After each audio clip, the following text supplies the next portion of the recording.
And Disney decided to hire the most insufferable girl boss narcissist that exists on Earth, who hates Snow White. They're leaning in. Or what? They're leaning into woke. Hardcore. They're petrified Yeah. of some kind of backlash. I mean, you see with Disney now. I mean, Disney, one of the most gay-friendly companies that we've had in a very long time. Once upon a time, Disney was the undisputed king of fairy tales. But in 2025, their live-action Snow White remake sparked a culture war, tanked at the box office, and left fans asking, has Disney lost its magic? Let's unpack this mess. Movie companies are going to look at her and they're going to say box office poison. And a lot of this is due to her behavior leading up to the film's release. There's a big focus on her love story with a guy who literally stalks her. Yeah. Weird. Hey everyone, welcome back to the channel. Today, we're diving into one of Disney's biggest disasters in recent memory, the Snow White remake. This isn't just a story about a bad movie, it's a cautionary tale about corporate greed, woke, messaging gone wrong, and how one actress's ego alienated an entire fan base. Buckle up, because this train wreck has everything: CGI disasters, leaked scandals, and even dwarf drama. Let's get into it. It doesn't need a prince to save her, and not surrounded by 7 weird people. Oh, okay, just CGI fictional goblins, I guess. First, some context. Disney's original Snow White 1937 wasn't just a movie, it was a cultural earthquake. It revolutionized animation, saved Disney from bankruptcy, and became the blueprint for every fairy tale we love today. Walt Disney himself called it his greatest gamble, and it paid off. Fast forward to 2024, Disney announces a live-action remake starring Rachel Zegler. Fans were skeptical, but hopeful. After all, Disney's remakes like Beauty and the Beast and The Lion King made billions, right? But this time, things went horribly wrong. And not just wrong, spectacularly wrong. To go out and badmouth everybody and talk smack about, older movies in the same franchise, the canon story, I guess? Yeah. I don't know, dude. I feel like they would have had better control of it. The first teaser dropped, and the internet exploded. No dwarfs, a girl boss Snow White, and Rachel Zegler trashing the original film. Let's break down the 3 biggest reasons this movie flopped harder than Gaston falling off a castle.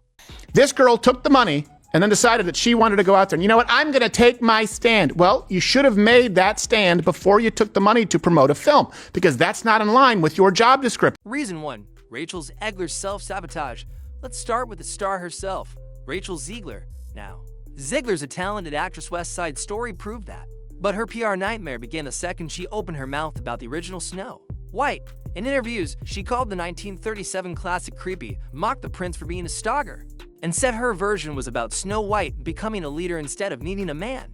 Fans weren't just annoyed, they were furious. One viral tweet summed it up. She's playing Snow White, but hates Snow White. Make it make sense.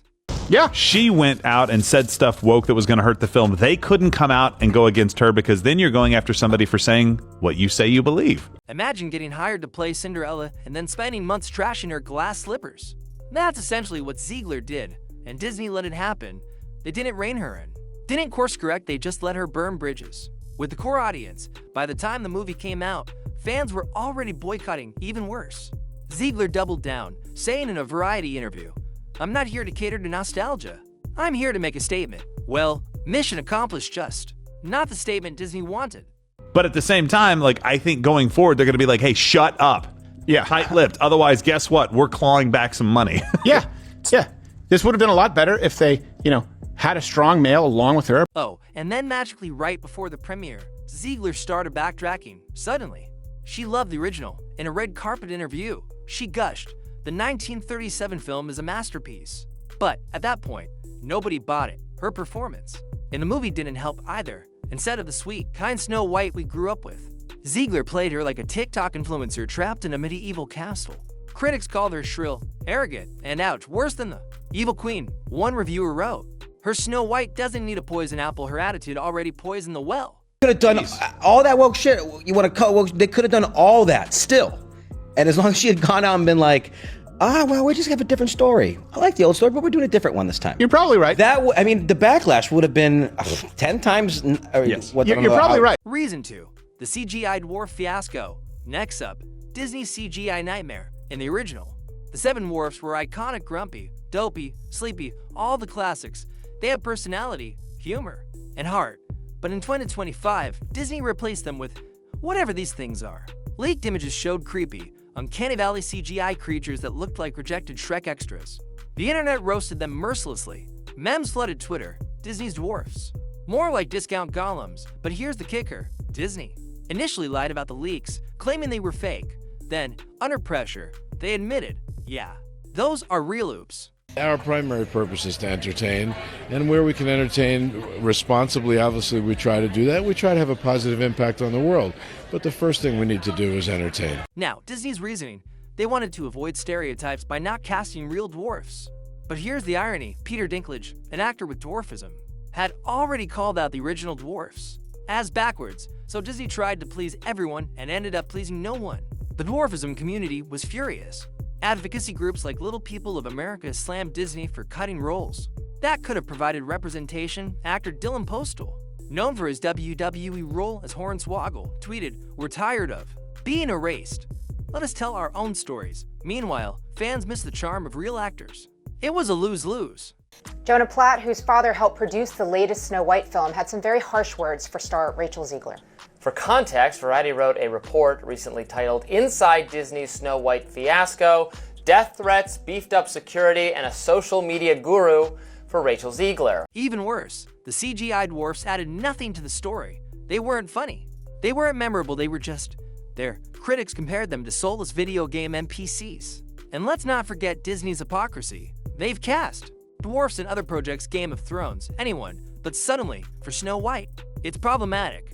Fans call it virtue signaling at its worst. So even though woke in some sense feels like it's dead, it still has to run its course through the system. The ghosts have to get out of the machine in essence. Reason 3, going woke versus storytelling.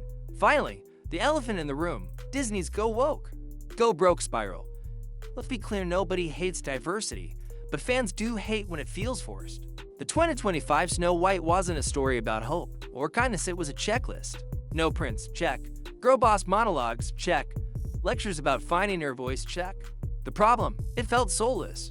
Audiences aren't dumb, they can smell a corporate agenda from miles away. Compare the original's warmth to the remake's cold. CGI-heavy scenes. The 1937 film had hand-drawn magic. The remake had eye-generated backdrops and a Snow White who felt more like a PowerPoint presenter than a fairy tale heroine. Even the evil queen played by Gal Gadot got lost in the mess. Rumor has it, Gadot and Zegler hated each other, and honestly, you can feel the tension on screen. Gadot's queen wasn't menacing, she was just bored. And the script, full of clunky lines like, "I don't need a prince, I need a boardroom." I think it was Peter Dinklage said, "This is, this is not right. This is demeaning." And they were like, "What? We just want to work. We're dwarves." So, ho, ho, ho. Anyway. Disney's obsession with modernizing classics isn't new, but Snow White crossed the line. Fans accused Disney of gaslighting, nostalgia, using beloved IPs to push messages, while mocking the originals. As one YouTuber put it, it's like inviting us to a family reunion, then spitting on grandma's photo. The aftermath, box office bomb, and Disney's identity crisis. So, how bad did it bomb? The film cost $150 million to make, and barely made half that back. Critics gave it a 30% on Rotten Tomatoes, but the audience score was even worse, 12%. Ouch. This wasn't just a flop, it was a wake-up call. Disney's stock dropped 8% in a week. Execs panicked, and the CEO called it a learning experience. But here's the real question, will Disney learn? For Snow White, it's coming to terms with finding herself and finding her inner voice and finding a sense of agency so that she can be a just ruler and a wonderful queen, because there's another one in town. Fans are begging Disney to stop remaking classics and start telling new stories. But with Snow White, they didn't just remake a movie, they disrespected its legacy. In doing so, they alienated the very people who kept Disney alive for 100 years, families. Because here's the truth, you can't sell nostalgia while shaming the past. Parents don't want to take their kids to a movie that lectures them about problematic fairy tales. They want magic, not manifestos. Even Disney's defenders struggled. Some argued it's just a movie, let it evolve. But evolution doesn't mean erasure. Look at Barbie, it tackled feminism and made $1.4 billion. Why? Because it had a heart, not homework. Snow White felt like a corporate seminar, dressed up as a fairy tale. And then they couldn't put dwarfs because this is just so typical of the left. The progressives always finding a way to find their way back to doing something not progressive. Bigger picture. What's next for Disney? So, where does Disney go from here? Rumor has it they're scrambling. Projects like Moana 2 and Frozen 3 are safe bets. But the Snow White backlash is them rethinking remakes. Insiders say the live-action Cinderella is now on thin ice. But here's the silver lining. Audiences are speaking up. They're tired of lazy reboots. They want originality. Films like Encanto and Elemental prove that. Disney's magic isn't dead, it's just buried under bad decisions. To survive, they need to listen to fans, not activists, stop chasing trends, and start respecting storytelling. The controversies surrounding Disney's Snow White remake show that we are still in the thick of the culture wars. Oh, have we been following the Snow White? Final thoughts. Look, I'm all for updating old stories. But there's a way to do it without spitting on what came before. Disney's Snow White didn't fail because it was too woke. It failed because it forgot why we loved the original. Heart, charm, and magic. Here's hoping Disney finds its way back before they turn Cinderella into a corporate lawyer. Who hates shoes? Thanks for watching. Drop a comment. Should Disney stop remaking classics?